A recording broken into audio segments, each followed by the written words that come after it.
Okay, everyone. Good afternoon, as it is. Unfortunately, we had some technical issues with the recording of the webinar, which was done this morning. So what this is a re-recording of the webinar. So if it seems a little different and there aren't any questions coming in or anything, it's because it's a re-recording, but obviously the presentation will be exactly the same. And I'll run through a question I got at the end of the webinar as well. So yeah, first of all, welcome, obviously. My name is Rob Moore. I am the development manager here at Technology from Sage. Apologies, first of all, that the webinar I won't be doing in French. Unfortunately, my French is not good enough for that. But the slides themselves are going to be in French. So if you would rather mute me and just read the slides, you can obviously do that. I will, obviously try and talk through as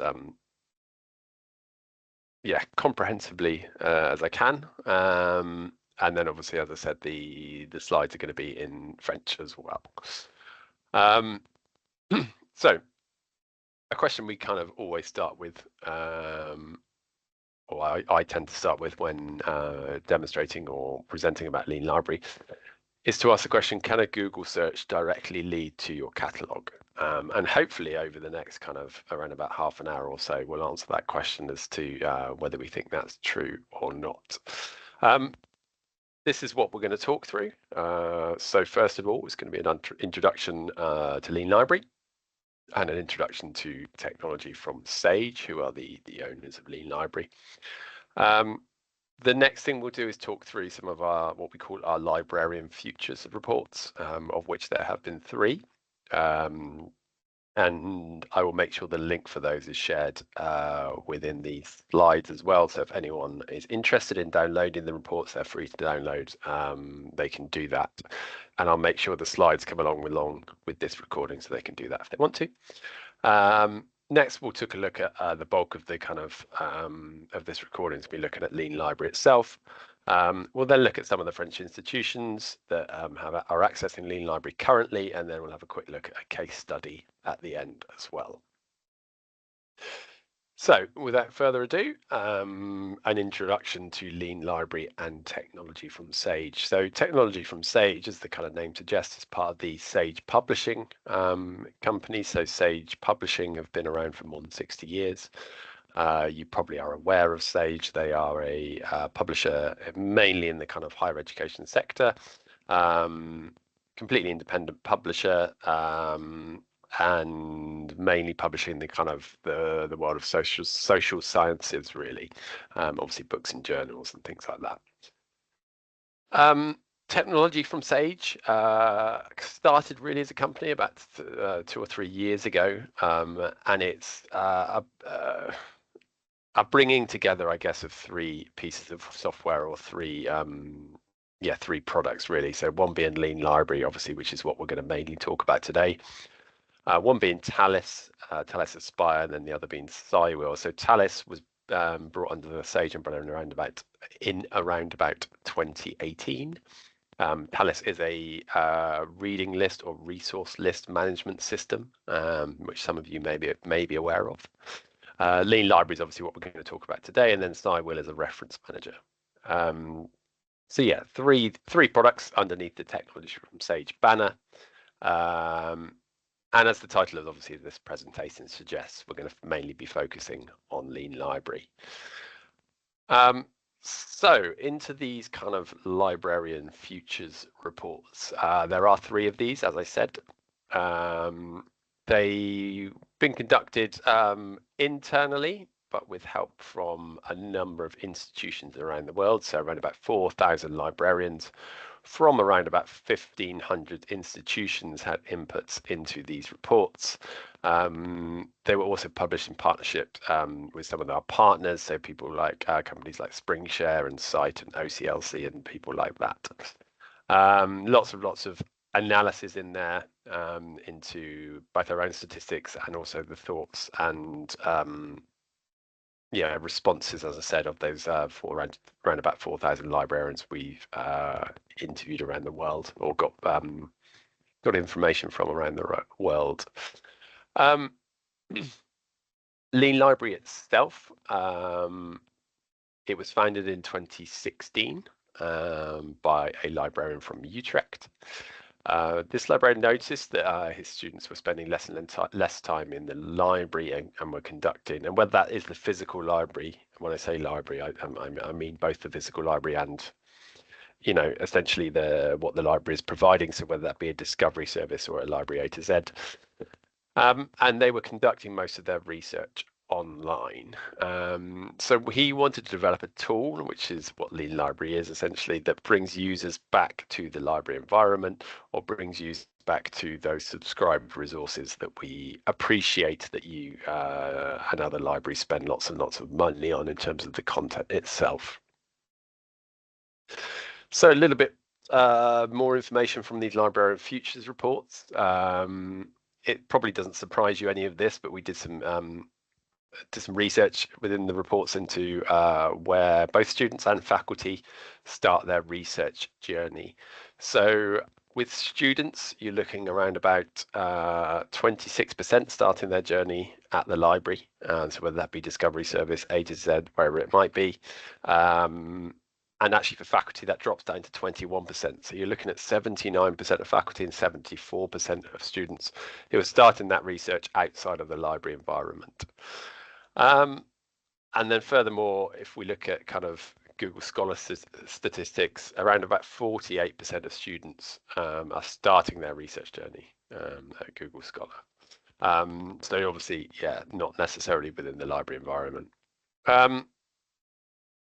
This is just kind of taking you through what can be a student workflow, obviously without Lean Library. So the student may go to Google Scholar. There may be a number of pages at the article pages that they land on, institutional logins, that kind of thing. Could be a huge amount of work to get through to actually the PDF that they are interested in.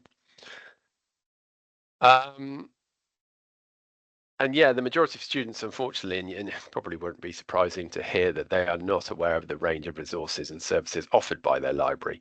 A large number of students refer to Wikipedia as much as they do to their librarian. And on the right-hand side, there's just some stats from different countries, although they're kind of broadly similar. But 42% of students in the United Kingdom, for example, have said in these reports that they never use their library.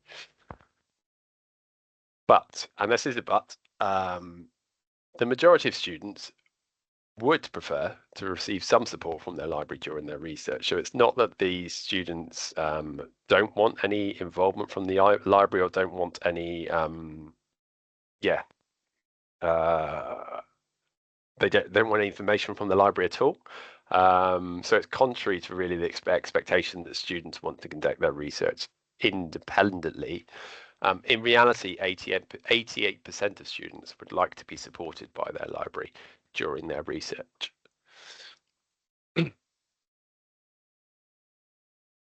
So this is kind of where Lean Library comes in, really. The idea behind Lean Library is to simplify access, is to facilitate discovery, it's to increase usage of those resources that we appreciate you spend quite a lot of money on, and to enhance the visibility of the library.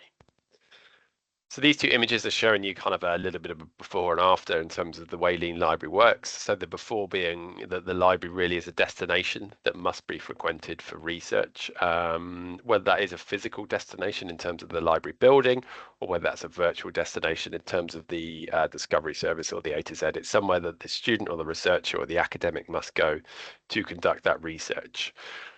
Whereas with the Lean Library on the right-hand side, what we're effectively saying is we are aiming to help that student or that academic or that researcher wherever they are.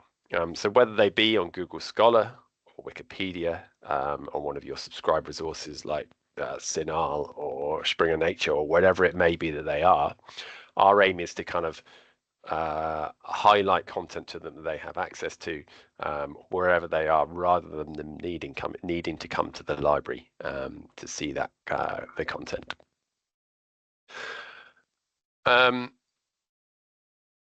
There are kind of three different versions of Lean Library. Most of what I'm going to talk through today is the Lean Library Access version, which is what most subscribing institutions in France have access to.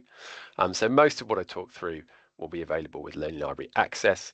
There are two further versions of Lean Library, one called Workflow for LibGuides, which has a nice integration with LibGuides, which is the SpringShare product.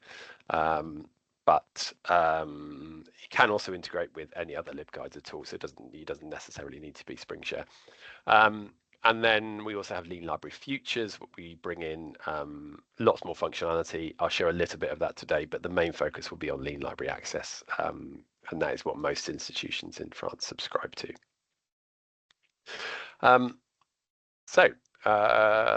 On to Lean Library itself and how that works. So what I should say before we kind of kick off with looking at Lean Library, I guess, is kind of what Lean Library is, because I haven't really said so far.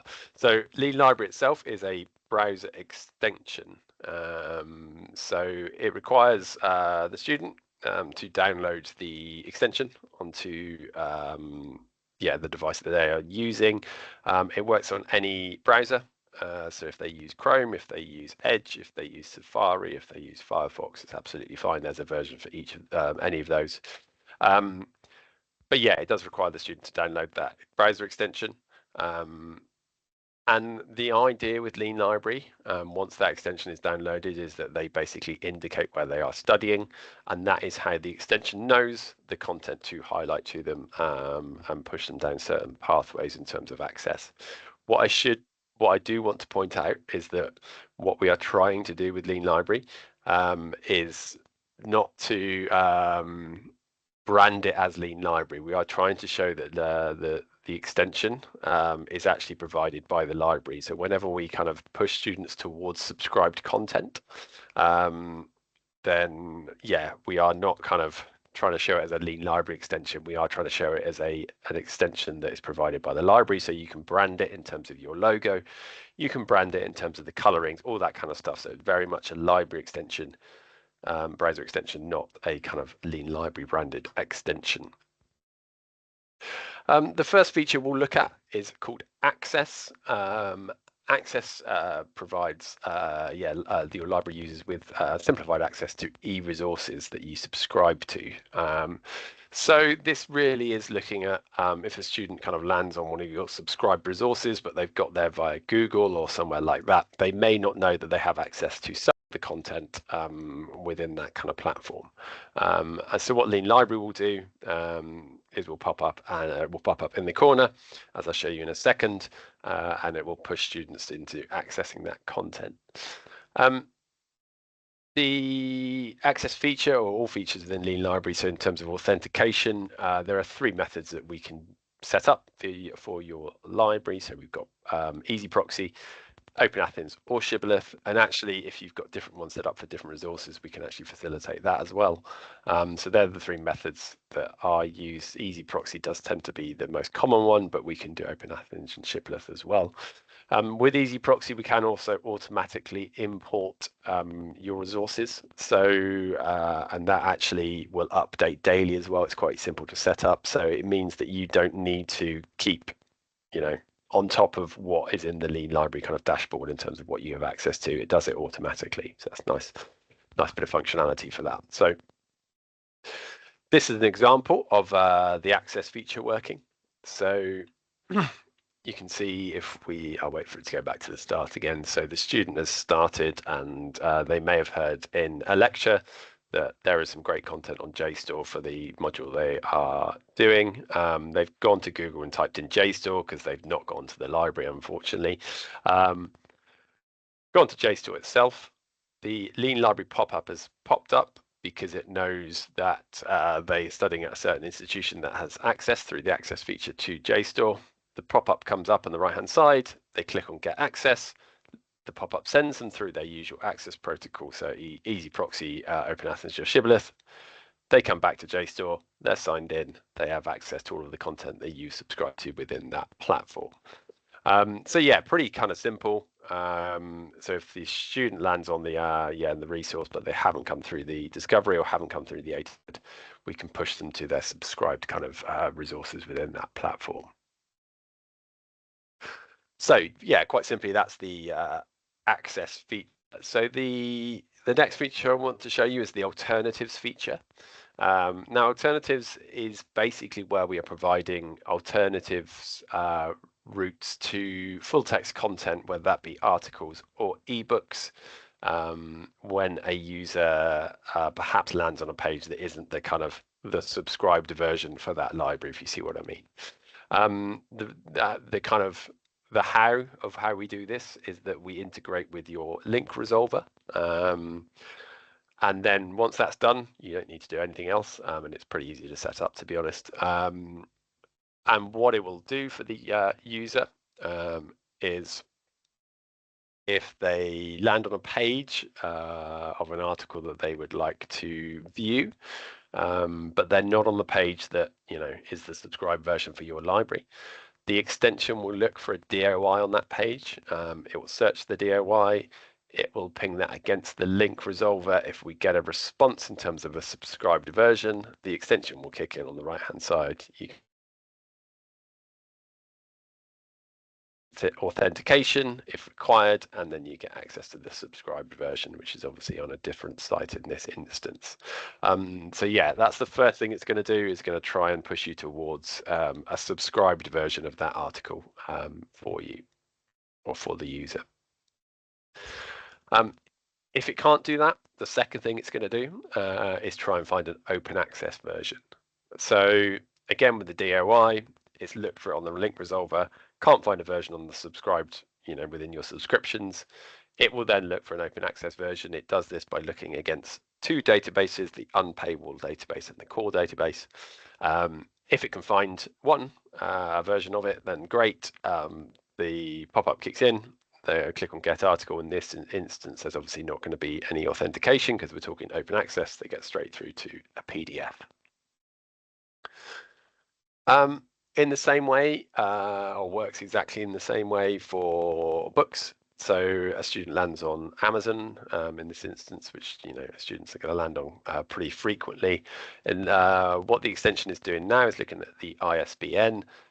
Is having a look at that against your link resolver to see if there's an ebook on subscription or one you have purchased or wherever it might be within your holdings. If there is, great. Then the pop-up kicks in, and the student can access that ebook, obviously going through the authentication as they normally would.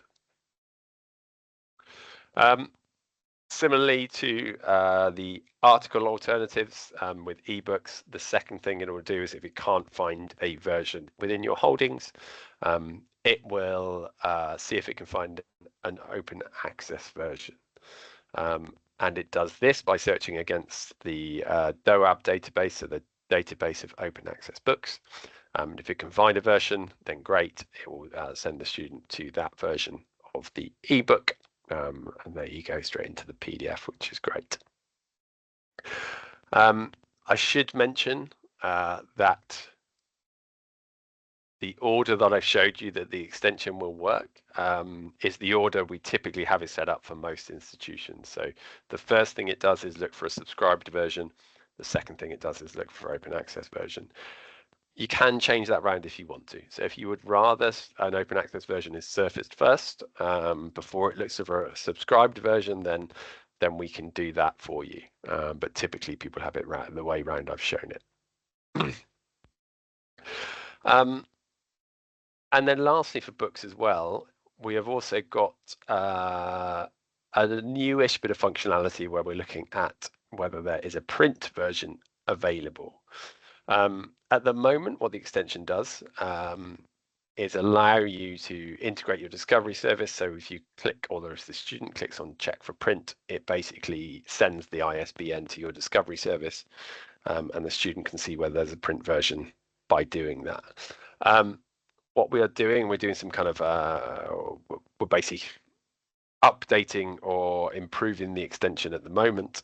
So hopefully next month we're going to release a version where the extension itself will show you within the window whether there is a version within the library in terms of a print version. So instead of you having to kind of, or the student having to go off to the discovery service to check whether there is a print version, it will tell you within the kind of pop-up, which is going to be a much nicer workflow. But yeah, our product team are working on that at the moment, and that hopefully will get released next month. If it can't find any of the previous things that I've shown in terms of subscribed versions, open access versions, the last thing it can do is basically send the student down the interlibrary loan route. And this can work in any way that you have interlibrary loans set up. So in this version, there's an interlibrary loan form, and the extension is actually carried over the metadata from the page that we were on and kind of filled that out for the student. If you don't offer interlibrary loans, or you don't offer them to undergraduates, or however it might work, that's fine. You can turn that off. It doesn't have to, that doesn't have to exist as an option, but it is there if you want it to. Okay, so that is access and alternatives. And then lastly, in terms of the kind of the big features within Lean Library Access really is the assist feature. So what assist does, it enables your library to surface a targeted message on a chosen website. So there are lots and lots of reasons why you might want to surface an assist message. So in the next slide I'll show you, we are looking at the New York Times, and in that particular example, it might be that you do have a subscription to the New York Times, but they don't offer institutional authentication. So there's no Shibboleth Athens easy proxy, but there is username password that is can be used for that. So you might want to put an assist message just to say, hey, yes, we do have access, but you need to click here to get the username password details. That is just an example of what you can do with assist, but essentially you can kind of put any message you like on any site you like. So yeah, as I said, this example, going to New York Times, the pop-up kicks in. Yeah, your institution subscribes, but you need a new username password. Click here to get those details. So yeah, lots and lots of reasons why you might want to use assist. What I'm going to do actually is jump out of the presentation and jump into the Lean Library dashboard to just show you something else. So yeah, don't worry too much about the Lean Library dashboard. I mean, it's essentially the back end of Lean Library, which as librarians you would have access to if you were to subscribe. But there are lots of things you can do within the dashboard. One thing I wanted to show you while we're talking about assist messages is a recent project we've done to help you perhaps decide which assist messages you want to use. As I said, you can put kind of any message you like on any site you like, which can seem sort of slightly overwhelming because you're kind of thinking, well, okay, what messages do I want to appear and where do I want them to appear? So we have these templates where we've basically looked at all of our accounts around the world, and we've kind of grouped the most common assist messages for particular sites, and furthermore in certain countries as well. So if we go on the French version, these are the most popular assist messages for institutions in France. So if we look at one of them for Le Monde, for example, so yeah, institution provides access. Click here, further instructions on how to access this content. So yeah, I assume there is no kind of institutional login for Le Monde, and you have to get in another way. So yeah, if you think this is useful for your library and you just go to use template, then you can just use that and you can tweak it however you like as well. This is all HTML, so you can kind of put links in here and all that kind of stuff as well. You notice that obviously this is in two languages, so obviously French first and then English. You can have the pop-up appear however you like, so all of the kind of text within the pop-up is configurable. If you just want it in French, then that's absolutely fine. You have the option to put it in French and English if you wanted to. You also have the option to kind of put one version in English, one version in French, and then the user can actually pick whether they want the pop-ups to appear in French or English. That's all kind of fine to do as well. So you're kind of free to use it in any way you like in terms of how the what the text actually says within the pop-up. And as I said earlier, you're completely free to change the kind of the branding within the extension and the colors within the extension and everything like that. So we very much want to brand it as kind of a library extension rather than a Lean library extension. So let me go back to my presentation. So that was assist messages. And then a few other things I want to point out that are available through Lean Library Access. The first one of which is the citation functionality, which is a reasonably new thing to Lean Library. So if a user lands on an article page, for example, and they want to cite that article, there's a little pop on the left-hand side that says Get Citation. They can choose from, literally thousands of citation styles. As a librarian within the dashboard, you can actually indicate what your preferred styles are at the university, and then that then appears on the top of the list in terms of citations for the student when they click on Get Citation, or they can just choose whatever they like, and then they copy it and then they put it into Word or wherever they want to put it. We do appreciate that. Lots of universities will already be subscribing to a reference manager of some sort, Zotero, or wherever it might be. But we have heard for something like this that it has proved to be useful, particularly for undergraduates. If you think of maybe year one and year two, where they haven't quite got to grips with complex research, then maybe they're not using in the reference manager from the library because they don't perhaps need it for what they're doing, but they are going to be using Lean Library, then it can be useful for that kind of user. But there is the option, as there is kind of with most things with Lean Library, it's configurable. So if you want us to switch off the citation functionality, we can do that. Highlight and search. So this is an integration with the library discovery service. You can highlight a term, right click on it, click on the Lean Library, and then you can search that term within the library discovery. There's also an integration to be able to search that term within Google Scholar as well if you wanted to. Within Google Scholar and actually within PubMed, there's the ability within the dashboard to enter your Google Scholar institutional ID or your PubMed OTool ID. And that basically, if the student has Lean Library, then it makes Google Scholar and PubMed appear as if it's the kind of institutional versions of Google Scholar and PubMed. There are obviously ways within settings on Google Scholar to do that, but it's quite a sort of complicated little work through that the student has to do. With this kind of setup, they don't have to do that as long as they've got Lean Library. Then it kind of the Google Scholar version will appear as kind of your institutional Google Scholar version. And then also we have a nice little integration with cite.ai, not to be confused with cite in terms of the citation. But yeah, this is a nice integration where if you land on an article page, a little kind of pop-up appears, which shows you the citations for that particular article. It will show you, if you click on that, you get taken to the cite.ai page, which is kind of gives you more detail on that, but you can see how many times it's been cited. You can see whether it's just been commented on, or whether people have agreed with it, or maybe when people have been some sort of disagreed with the article in some way as well is indicated within cite.ai. So yeah, nice little integration we have with them there as well.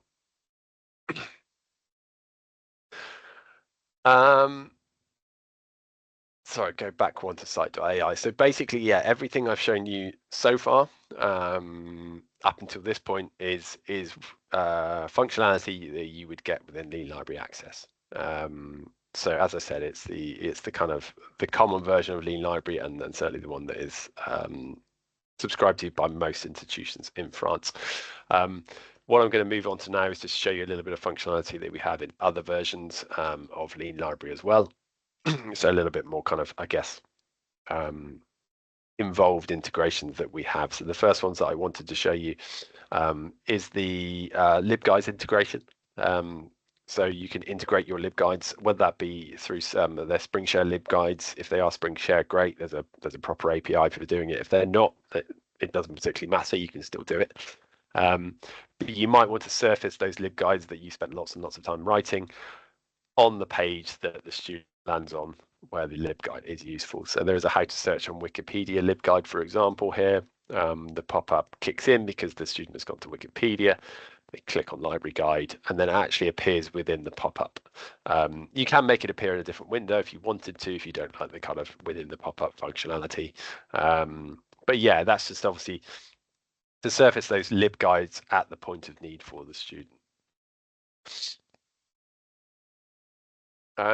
Similarly, because actually it uses the same sort of functionality, is an integration we've now got with Sage Campus. So Sage Campus have an AI course. Obviously wouldn't be a presentation in 2024 without mentioning AI, so I will. The integration with Sage Campus AI course is that if a student lands on ChatGPT pages, or actually you can set it up to other pages as well if you wanted to, then the pop-up shows, they click on that and actually takes them through to the Sage Campus AI course. They can start the course and actually they can go through, the art of ChatGPT interactions within Sage Campus. And this is all done via the extension. But obviously, if you have your own library guidance on the use of generative AI or whatever it might be, then we can surface that as well on ChatGPT. So yeah, lots of integrations you can do around AI, because obviously, yeah, we appreciate it's a hot topic at the minute. Other things you can integrate with Lean Library Futures. So we've got a library chat functionality, so you can integrate your own library chat if you wanted to, straight from the extension. We have a nice bit of functionality within Lean Library Futures that we call additional library search. And what this does is if the student is searching on Google or Google Scholar, we can perform that same search within, typically it's set up to be the Library Discovery Service, but we can perform that same search within the Library Discovery Service and it would appear over on the right-hand side for the student. So again, it's kind of trying to bring the student perhaps back to the kind of library resources, library subscriber resources from wherever they are, in this instance obviously being Google Scholar. But yeah, nice little integration, shows up on the right hand side for the student, and is performing the same search but within the library discovery.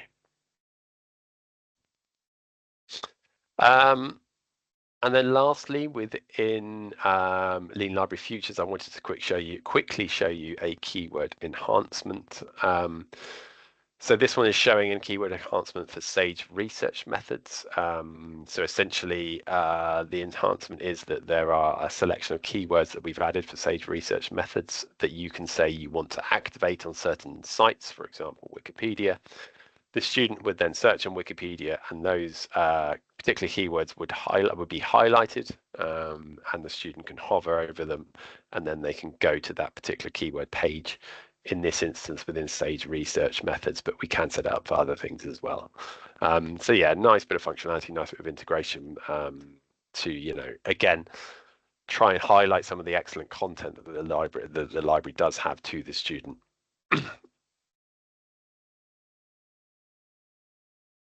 The last thing I wanted to show you, I guess, is just quickly the Stats Insight dashboard. So that this all lives within the Lean Library dashboard, which as a librarian you would have access to. Obviously, students wouldn't have access to. They just have access to the front end, as it were, the extension and all that kind of stuff, not the dashboard. So yeah, you can have lots and lots of stats on what's going on behind the scenes and who's using what and what's being clicked on and what assist messages have been used the most and all that kind of stuff, which is great. Yeah, so that was kind of all I had to say on the extension, really. Hopefully that was kind of useful and gave you a good idea of the extension itself and how that works. I just want to cover off a little bit of information in terms of some institutions that are using the extension currently in France, and just some some stats that I've pulled for France, mostly kind of all-time stats, so probably since around about 2021. But the top stat actually is 2023 to 2024 stat, which I thought was interesting. So this year compared to last year, on average, there's been a huge kind of year-on-year increase of 650% in the usage of Lean Library across institutions in France. So yeah, huge increase this year compared to last year, which is great to see. The rest of these stats are really kind of all-time stats, as I said, so since 2021. So Lean Library pop-ups viewed nearly 24 million times across institutions in France.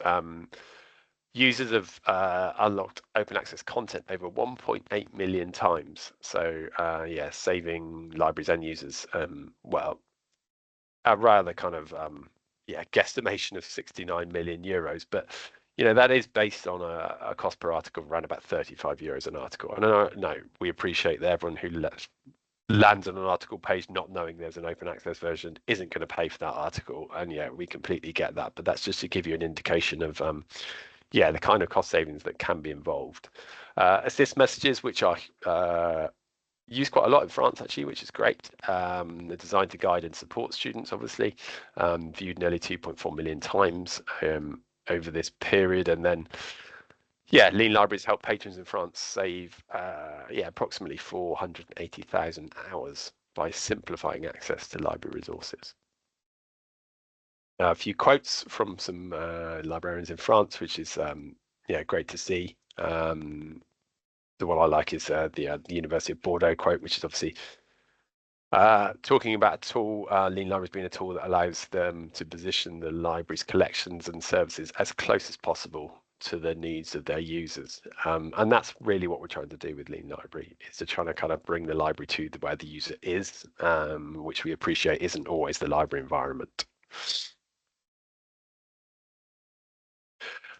Okay, last thing I wanted to cover was just a quick case study. And this is from a university called Kennesaw State University in Georgia in America. It's a two-campus university. It's the third largest university in Georgia by the number of students, over 45,000 students, so quite a large institution. Yes, they're librarians, and this probably won't be, strange for you to read, but their librarians have tried on multiple occasions to promote their digital collections offerings through social media and that kind of thing without much success. So due to a lack of awareness of their digital collection, it wasn't being used enough, really. So the team kind of did some research to try and find a solution that simplified the search process and saved access and research time for obviously faculty and students. So Kennesaw State introduced Lean Library in July 2022, and they promoted the tool through a mixture of passive and active promotion, website banners, campus announcements, emails, FAQs, that kind of thing. I would like to point out at this point that yes, we can help with this. So we've got lots and lots of ways we can try and promote Lean Library to get it in front of students so they download the extension, whether that be kind of online help in terms of widgets and banners and things like that we can help create for you. But then in terms of physical help, whether that be posters, whether that be pop-up banners, whatever it might be, to actually kind of promote it with more physical things. So we really do try and help with this regard if we can. And we actually have a website, a page within our website which helps with the promotion of the extension, which I can share, and I'll make sure I put within the slides. So July 2022, they introduced Lean Library. And this was the result. So the graph on the left here is looking at link resolver requests or requests to the link resolver, obviously you can see July 2022 and then a big kind of uptick here. So if we look kind of 1 year to the next, August 2021, 7,500 link resolver requests, August 2022, nearly 32,000. And you can see the rest of the numbers below. So each kind of subsequent month, we're looking at an increase of hundreds of percents rather than tens. So yeah, huge increases in the number of requests that go via the link resolver. Obviously, not all link resolver requests are actually going to be kind of article requests, but if we were to say that they were, for example, then if you're looking at a cost per article in 2021 of £1, then in 2022 that comes right down to 25p, 25 cents. So yeah, huge reduction if we kind of assume they're all article requests, which I appreciate they won't be. So yeah, nice kind of example there of the kind of thing Lean Library can do in terms of yeah, boosting the kind of usage of your collections, really. And that was kind of it for the presentation, really. So yeah, I guess in conclusion, we look back at the question, really. So yeah, can a Google search lead directly to your catalogue? And hopefully what I've shown with Lean Library is that yes, indeed it can, with an extension such as ours. So yeah, hopefully that's been useful. I'll move on to the next slide. So you have some contact details for me. These will obviously follow in the email as well. So yeah, don't worry too much about jotting these down. But yeah, thank you for your time and your attention. If you've made it to the end, thank you for that. Obviously, I will follow up by email with this recording. I'll follow up with the slides as well and any useful links that I may have mentioned as well. So yeah, thank you for that. And as it is still Friday, I hope you yeah, enjoy your weekends. Thank you for listening.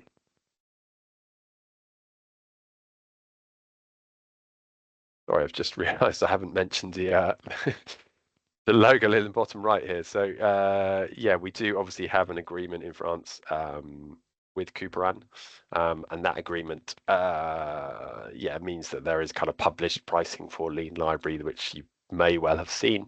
That pricing is done by yeah, number of yeah, institutional FTE number, and split out quite clearly. So hopefully if you need pricing, you should have already kind of seen it come through, but if not, obviously do reach out to me for that, and I can help with that. So yeah, that shouldn't be an issue getting that.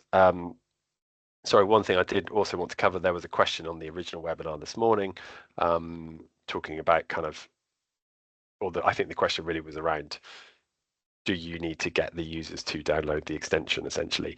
And the answer is, you know, yes, there unfortunately is nothing that we can do to get the extension loaded onto student machines, because those students are ultimately yeah, those machines don't belong to the university. We do have options in terms of mass deployment of the extension to university machines.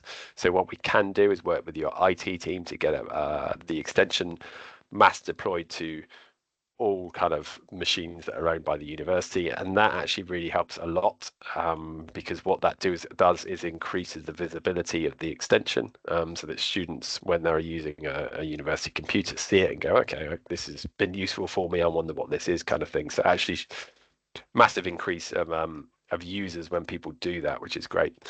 And as I said, I will share the link to the kind of promotional page with this yeah, this point in terms of getting the extension onto kind of, yeah, personal machines of the end users or the students. Yeah, so I think that was what the question was around this morning. And as I said, thank you for listening, and I hope you have an excellent weekend.